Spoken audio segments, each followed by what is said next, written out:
আসসালামু আলাইকুম সুপ্রিয় ভিউয়ার্স, জ্যোতির পাকঘরের পক্ষ থেকে সবাইকে অভিনন্দন এবং শুভেচ্ছা জানাচ্ছি। সেই সাথে আমন্ত্রণ জানাচ্ছি গোলাপ ব্রেড রেসিপিটি দেখার জন্য। এই রেসিপিটি দুরন্ত স্বাদের এবং খুবই সহজ উপায় তৈরি করা যায়। যে কোনো হাঁড়িতে চুলায় কালার ঠিক রেখে এই রেসিপিটি তৈরি করা যায়। আমি অত্যন্ত সহজ উপায় আপনাদের সাথে এই রেসিপিটি শেয়ার করেছি। আশা করছি প্রত্যেকেই উপকৃত হবেন আর পুরো ভিডিওটি দেখবেন। প্লিজ সাবস্ক্রাইব করতে ভুলবেন না। একটা মিক্সিং বল নিয়ে নিলাম আর এর মধ্যে দিয়ে দিচ্ছি 3 কাপ আটা। আজকের রেসিপিটি আমি আটা দিয়েই করব, আপনারা চাইলে এখানে ময়দাও ব্যবহার করতে পারেন। দিয়ে দিচ্ছি হাফ চামচ বেকিং পাউডার, হাফ চামচের খানিকটা কম লবণ, আর দিচ্ছি 3 চামচ চিনি। এবার 1.5 চামচের খানিকটা কম ইস্ট দিয়ে দেব। তো ইস্ট খুব বেশি দেওয়া যাবে না। আমি এখানে 3 কাপ ময়দায় 1.5 চা চামচ ইস্ট ব্যবহার করেছি। ইস্ট বেশি হলে পাউরুটি থেকে একটা গন্ধ আসে, যা খেতে ভালো লাগে না।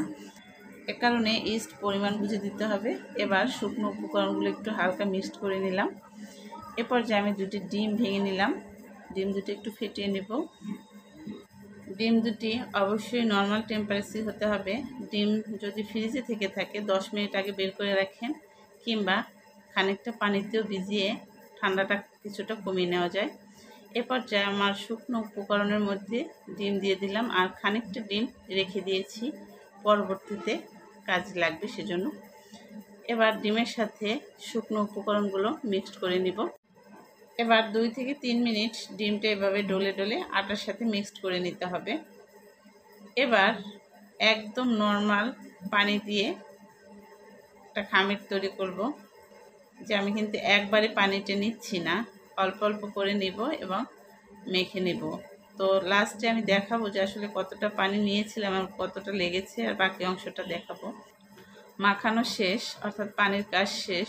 আমি এখানে 2 কাপ পানি নিয়েছিলাম, হাফ কাপ পরিমাণ পানি রয়ে গেছে। তো এ পর্যায়ে আরও একটু এভাবে লম্বা করে ডলা দিয়ে মাখিয়ে নেব, যাতে করে হাত ছেড়ে দেয় এবং এটা স্মুথি একটা ভাব আসে। এভাবে 2 থেকে 3 মিনিট মাখালেই হয়ে যাবে মাখানোর কাজ। তো ভিউয়ার্স, দেখতে পাচ্ছেন আমার মাখানো শেষ।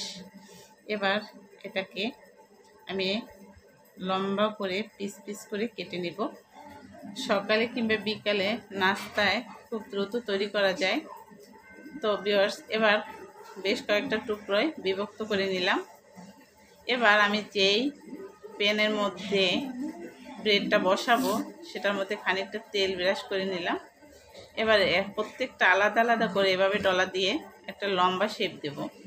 খুব লম্বা করব না, মিডিয়াম লম্বা করে শেপ দেব। দেখতে পাচ্ছেন ভিউয়ার্স, এভাবে দিয়ে মাঝখানটা দিয়ে দিলাম। এবার চারপাশের পাপড়িগুলোর জন্য আবারও লম্বা লম্বা করে তৈরি করতে হবে। আর প্রতিবারই দেওয়ার আগে এটাকে একটু মাখিয়ে তারপর শেপ দিতে হবে। আর ভিউয়ার্স, এটা আর একটা ব্যাপার হচ্ছে, যদি একটু আঁকা বাঁকা থাকে কোনো সমস্যা নেই, এটা পরবর্তীতে যখন ফুলে ওঠে তখন একদম পারফেক্ট হয়ে যায়। যে কারণে একটু বাঁকা থাকলো কিংবা একটু ফাঁকা থাকলো সেটা নিয়ে কোনো মন খারাপের কোনো কারণ নেই। তো দেখতে পাচ্ছেন ভিউয়ার্স, আমার কিন্তু প্রায় পুরোটাই দেওয়া হয়ে গেছে। এভাবে করে পুরোটা দিয়ে দিব। তো এটা যেমন দেখতে সুন্দর তেমন খেতেও দারুণ মজা। এবার যে ডিমটুকু রেখেছিলাম তার সাথে 2 চা চামচ তেল মিক্সড করে এভাবে ব্রাশ করে উপরে লাগিয়ে দেব পাউরুটির, আর উপর থেকে দিয়ে দেব খানিকটা তিল। তিল সম্পর্কে আমরা সবাই জানি, এটা খুবই উপকারী এবং দেখতেও অনেকটা সুন্দর লাগে পাউরুটির উপর দিলে। তো এই পর্যায়ে আমি এটাকে ঢাকনা দিয়ে রেখে দেব 20 মিনিটের মতো। এদিকে আমি ব্রেডটি যে পাতিলে কুক করব সেটা রেডি করছি। এখানে লেখা কিছু কাগজ পাতিলের মধ্যে এভাবে করে দিয়ে দেব, এদিক ওদিক করে। দেখতে পাচ্ছেন ভিউয়ার্স কীভাবে করে দিয়েছি। এবার এর উপরে স্ট্যান্ড বসিয়ে দেব, আর স্ট্যান্ডটি অবশ্যই সোজাভাবে বসাতে হবে, না হয় ব্রেড কিন্তু বাঁকা, এক পাশে বেঁকে গিয়ে বাঁকা হবে, দেখতে ভালো লাগবে না। তো আমার 20 মিনিট শেষ, দেখি কি অবস্থা। হয়ে গেছে, এবার বসিয়ে দিব।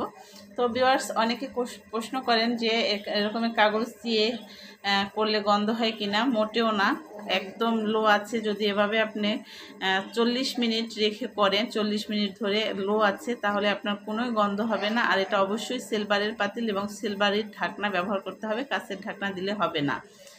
তো ভিউয়ার্স, দেখতে পাচ্ছেন আমি 40 মিনিট পর চলে এসেছি। আর আমার চুলার আঁচ কিন্তু একদম প্রথম অবস্থায় পাতিলটা গরম করার জন্য একটু বাড়িয়েছিলাম, এরপর কিন্তু 40 মিনিট পর্যন্তই আমার একদম লো আছে ছিল। দেখতে পাচ্ছেন কালার কিন্তু চমৎকার হয়েছে, বোঝারই কোনো উপায় নাই যেটা চুলায় তৈরি করেছি।